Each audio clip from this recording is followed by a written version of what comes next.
Welcome to my channel. This is the second video on Thell Koecher. We're looking into his disappearance. He's been missing since December 12th or 13th, 2009. It says St. George, Utah, but he might have been in Las Vegas, Henderson, Nevada.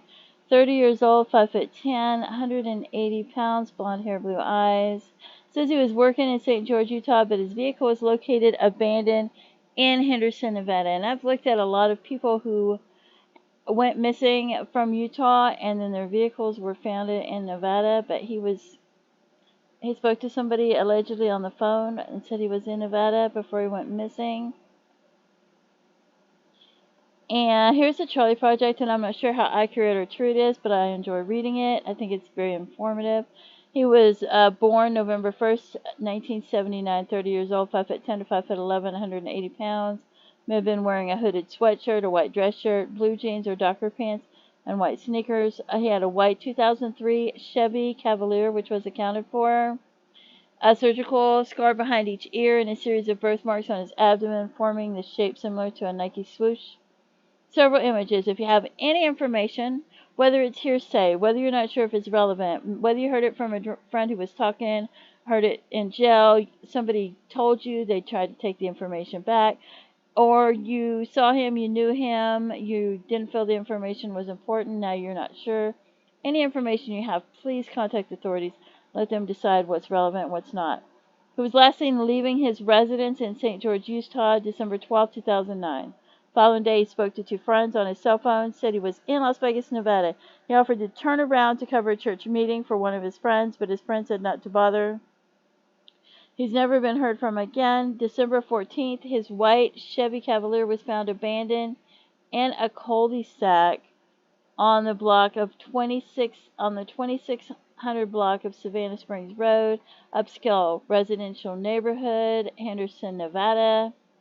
That's this area. So, I just feel like maybe somebody could see this and know somebody that lived in the area, know why he was there, who he might have been visiting, right?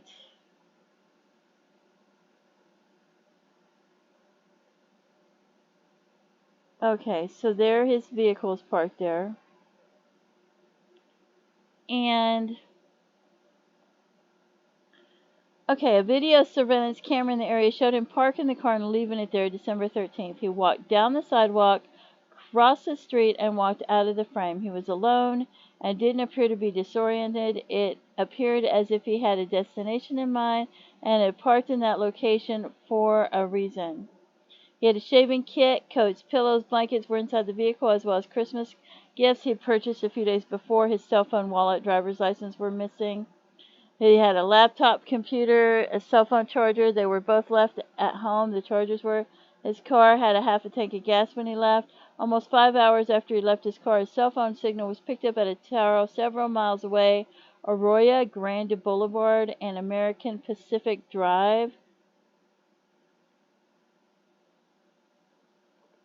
which is this area. So I'm hoping maybe someday somebody sees the video and they're like, oh, I know who might have lived there and who might have been going to this area, right? There's some condominiums there. I don't know if maybe somebody has a relative that lives in that area or works in that area. And then what's the next one? It says the signal was picked up in a subdivision near Sunset and Stephanie Street after that. And so there's this area as well. You can pause it and take a look at it. There's a Golden Corral there. I don't know what was there back then. There's a Target there, bookstore. And like I said, I don't know how true or accurate this information is, but early the next morning, someone checked his voicemail and the signal was picked up at US 95 and Russell Road. The phone stayed at that location for 2 days before the signal was lost. So there's a Church of Latter-day Saints, which he was a Mormon, he was an LDS member, And in this location, in this area, there is a Church of Jesus Christ of Latter-day Saints. So there's also Whitney Ranch, there's a recreation area, there's a Costco, there's a gas station, White School Park, there's a HVAC training center there. So I don't know what was there then. There's an In-N-Out Burger that's near the Barnes and Noble and Stephanie Street. So the Stephanie Street and everything is right there. And then you go up, so it's right in the same area. So it's possible it could have been in that same area pinging because that's the same area, right? So maybe they didn't realize that's the same area. Alright. So that's 5 hours after he left his car. His cell phone's pinging, and it's in that area, and that's where it stayed for 2 days. So, 2 hours. So 5 hours later, his cell phone's pinging. He's here. 5 hours later, his cell phone's pinging in this area, and that's it. After that, it's in this area, and it just stays in this area for a couple of days. So, and you can pause that and look.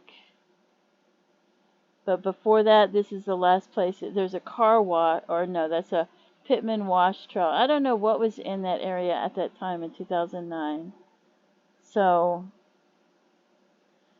maybe somebody knows something about this area and that area and what they have in common. Winco Foods. Let's see. There's a dentist office. There's some apartments. There's an Alzheimer's home. Salvation Army. I don't know if that was there then.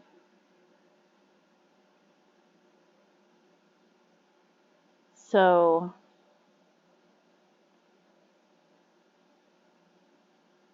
let's see what else it says. And like I said, I don't know how accurate this is.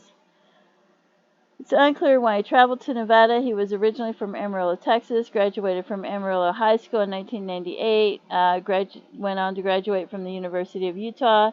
He had been living in Salt Lake City, Utah, and working for the online division of Salt Lake Tribune, but he quit his job and moved to St. George in 2009 in April. His family stated he was having trouble finding a job. He recently worked for a window washing business and may have gone to Las Vegas to seek employment. He could have been helping somebody move. I don't know. He was a devout Mormon. He didn't drink alcohol or use drugs as per his religious beliefs. And then that Susan Powell stuff, I don't even speculate that, even though they disappeared around the same time. They lived around the same area, but there's no connection between the two, unless they knew each other from church or something maybe. But the husband, according to the Charlie Project, her and her husband and their children went camping, and she never came back from the camping trip. I don't know if it's true or not, but it's allegedly. So I don't know and then the husband knew that he went missing, so he said that maybe it was connected, maybe they ran off together, but I don't think there was any reason to actually think that at all. So, and both Utah and Nevada police are investigating his disappearance. So if you have any information, please contact them. And I just want to look at the areas again. So this is the area where his vehicle was found.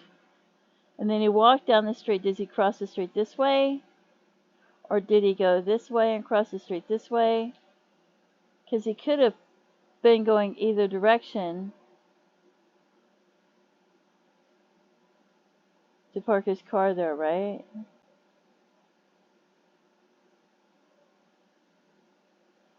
And I'm wondering if a member of the church didn't live in this area.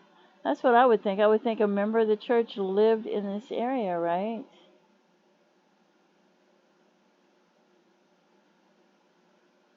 But I don't know. And then I put a map of going from here to here so that you could see, you know, which way he might have been traveling. But then we've got these stops here. This one is the one. Would have been the last area he was probably in. There's a UPS store and Salvation Army, Barnes and Noble, Lowe's, Home Improvement. I don't know what was in that area in 2009. Nevada Department of Motor Vehicles. See, that's what I had thought. I had thought somebody was traveling to, and that's just pure speculation. I thought maybe somebody was traveling from Utah to Nevada to get cars and bringing them back and then selling them or something, but because of the vehicles that were missing in Utah and turned up in Nevada with nobody there, and I thought maybe it was a killer or something, but it was just pure speculation, so I don't know. So these are just some of the areas. It's better to just, for me, not to speculate at all and just look at the areas to see if you recognize anything or have any information. So then I added the stop. So this is where his car was parked, and this is where his phone ended up in this area. So I don't know if he would have, but this is almost the same area.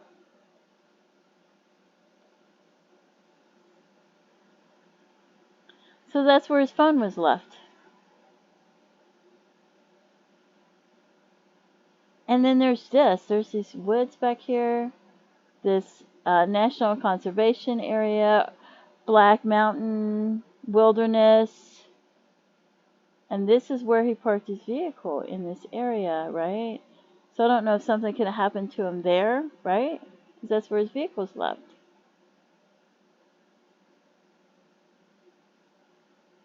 So, and then his phone's pinging in these areas. And I'm not sure if that's the direction he went, but that's the direction, like, his phone was pinging.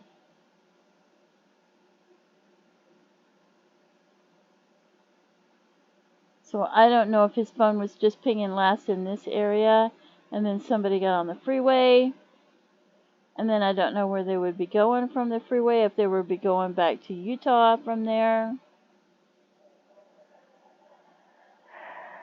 So we'll take a look at that so you can see. Because I thought maybe they were getting on the freeway to go back to St. George, Utah, right? Because St. George, Utah is right here. And so I don't know.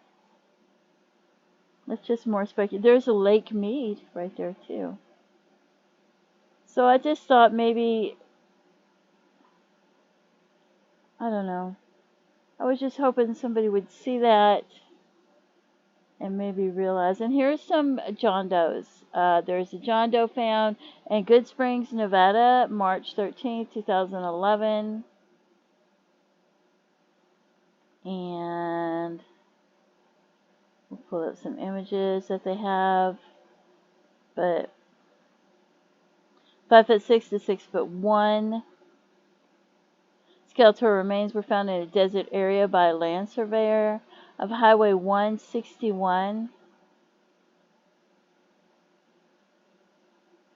So,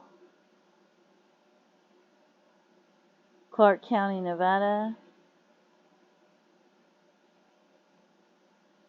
And then we have images. And I don't know if the teeth were missing before the person passed away or if it was from during or after they died. And then we have this John Doe, Clark County, Nevada, 2016, 5'7" to 6'2". It says 35 to 50, but I figure that's close enough because sometimes the age might be a little off. Found by a passer and by a detention basin, one or more limbs not recovered. So 2 pairs of pants. It says size 36. And Levi 527 low cut boot size, waist 32, length 30, a button down shirt label Old Navy size large, and underpants and socks. Black Casio watch. We have a John Doe found in Buckeye, Arizona. Estimated year of death was 2007 to 2009, age 25 to 40. Partial skeletal remains found in the desert area near Maricopa Pinal County border, which I wanted to leave in because there were those sheep herders, goat herders or sheep herders that were in Utah. That one lady's vehicle went missing. I don't know what year it was, but it was before this. And the lady went missing. They found her vehicle hidden. They never found her body. And the goat herders or sheep herders, I think, were going to Arizona or somewhere like that. So I thought, well, I saw this one. I'm going to leave this one in. And because of that, because I don't know why the vehicles are going from Utah to Nevada, and I don't know if it's related or not related, or, and you know, because I was speculating, I don't want to leave somebody out. And I did have other John Does in the other video, but, and then there's this John Doe found in Los Angeles, California, 2010, age 25 to 45 years old. Human skull without mandible was found near a dirt trail in a park. No additional remains were discovered. Just a skull. And so, and I don't want to leave out John Does. I would rather have too many in there than too few. And I do have others in the other video. But there's the area where his vehicle was parked and his cell phone was pinging. So like I said, if you have any information, please contact authorities. And don't think that if you know something, don't think, oh, well, you think you know something, but the person that's living is more valuable than the person who passed away and their family. You're wrong. The person who's passed away has no life. You know, they don't get to finish their life. Their family doesn't get to have closure. They don't get to know what happened to their loved one. They don't get to scatter the ashes and have the remains unless they find out, you know. So, and every time they hear something and wonder, maybe this happened, maybe that happened, it's horrific. It can cause nightmares for them. And they just want to know what happened to their loved one. So here's a young Christian male, only 30 years old, probably was trying to help somebody and do something good and was killed in the process. So if you have any information, please contact authorities and let them know. And don't forget to pray for his loved ones and his family, as well as the John Does that, because the John Does, they're just other people that have loved ones and families that don't have closure and don't know what happened to them. And so please don't forget to pray for them. Feel free to leave comments and have a blessed day. Bye-bye.